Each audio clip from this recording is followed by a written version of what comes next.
Nalisang ang pipila ka mga residente sa usa ka barangay sa General Santos City dihang nasiblatan ang usa ka matud pa buaya sa lugar. Atong sano ng detalye niini sa live report ni Efren Mamak. Efren.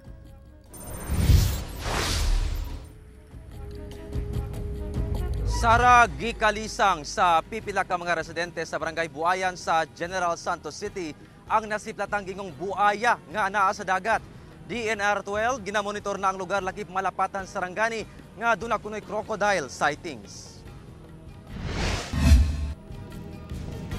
Tigpanguha og kasili kining 26 anyos nga si Donita Erag nga taga Purok Minanga, Barangay Buayan, General Santos City. Apan sa karon, gibati na kini og kabalaka gumikan kay nakakita kuno siya og buaya sa baybay sa mong barangay ning Baguhay lang. Dira mo adto man ko dira sa tunga. Musay kuanan gyud ako nga naapoy kuan ba mo kuan ang iyang ulo pud sahay. Kitaan gyud ako dira pud sahay sa babaw.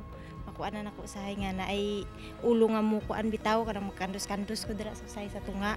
Nya mukuan siya ba nga mukalitra og muwala ra man pud siya og. Sumala sab sa mananagat nga si Rosendo Delgado Jr.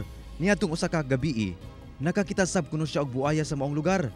Gani nabalakas sab siya kay basin maapektuhan ang ilang panginabuhian. Kita lang naman. Katong isang gabi na, Adre.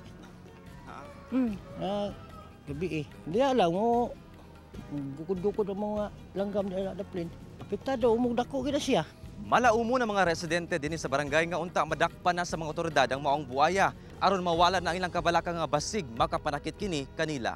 Unta madakpan na gyud na siya kay para ang mga tao makuan na ilang huna-huna, mahanay na ilang huna-huna sa ilang panginabuhi diri nga dapit.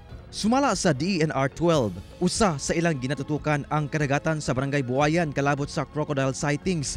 Human nakaabot kanila ang impormasyon nga dunay buaya sa lugar. Apan gawas niini, ginamonitor sab nila ang karagatan sa malapatan sa Rangani kay duna say impormasyon nga dunay crocodile sighting sa lungsod sa milabayng semana. Sa pagkakaron, nagmugna na matud pa sila og team aron tun-an ang hinungdan kung nganong dunay mga buaya sa maong mga lugar. Sa katayuan natin ngayon sa DNR, nag-create ng regional office ng team.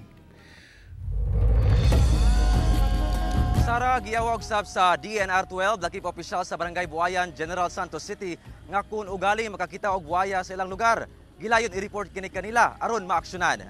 Sara. Daghang salamat, Efren Mamak.